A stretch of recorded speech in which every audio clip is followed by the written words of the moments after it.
Noi Bai International Airport is located in Hanoi, Vietnam. It is the second busiest airport in Vietnam and a major gateway for both domestic and international travel. It serves as a crucial hub for Vietnam Airlines and budget carriers, with two terminals, Terminal 1 for domestic and Terminal 2 for international flight. The airport is situated in Sok Son District, approximately 28 to 35 kilometers or 21 miles away from Hanoi City Center. The airport was established on February 28, 1977 and officially commenced operation with its first international flights on January 2, 1978. It was built to replace the Gia Lam Airport. The airport has 4 floors and basement, with the third floor designated for international departures, including check-in baggage handling and waiting areas. The terminal was designed with a capacity to handle 10 million passengers annually and features 96 check-in counters and 17 boarding gates. There are at least 9 restaurants in departure area of Terminal 2 at Noi Bai International Airport. This includes Lucky Restaurant, The Highland Coffee, Confetti, Sky Bistro, El Domo Restaurant and Bar, Popeye, The Pizza Company, and Star Coffee.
Coffee.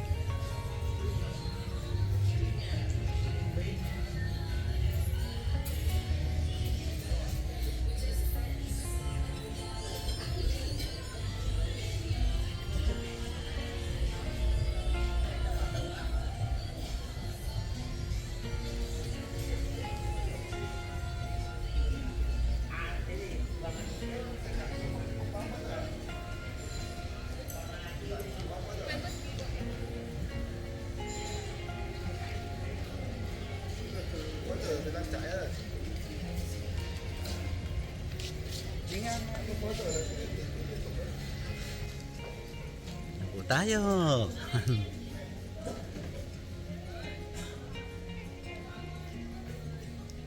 Nakalusot din. Let's po, ingat po kayo. Parang sa Pilipinas din, ano? Ayun na. Ayun. Okay. Get 20.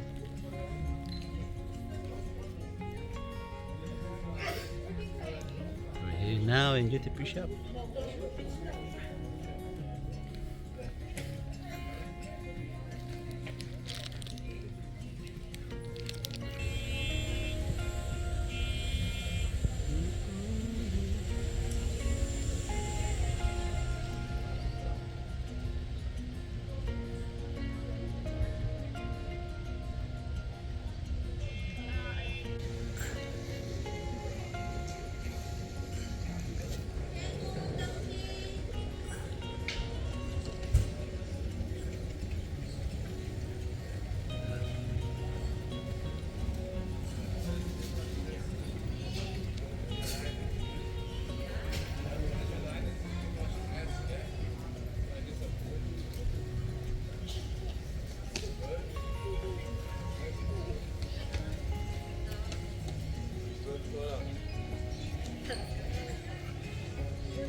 Bishop.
Ayan ho.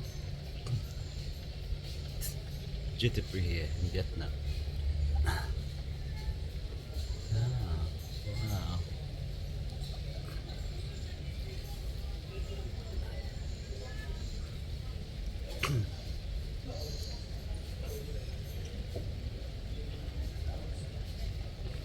Nakakita ko yun.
Ganda.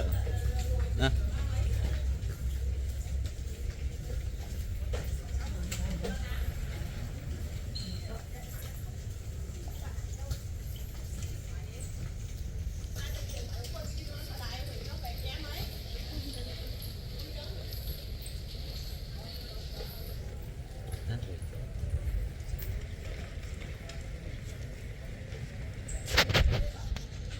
Ganda niya. Ayan, ayan.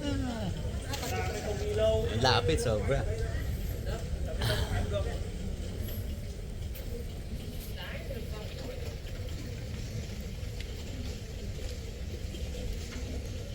Ay, mahal oh. Ah, di ba?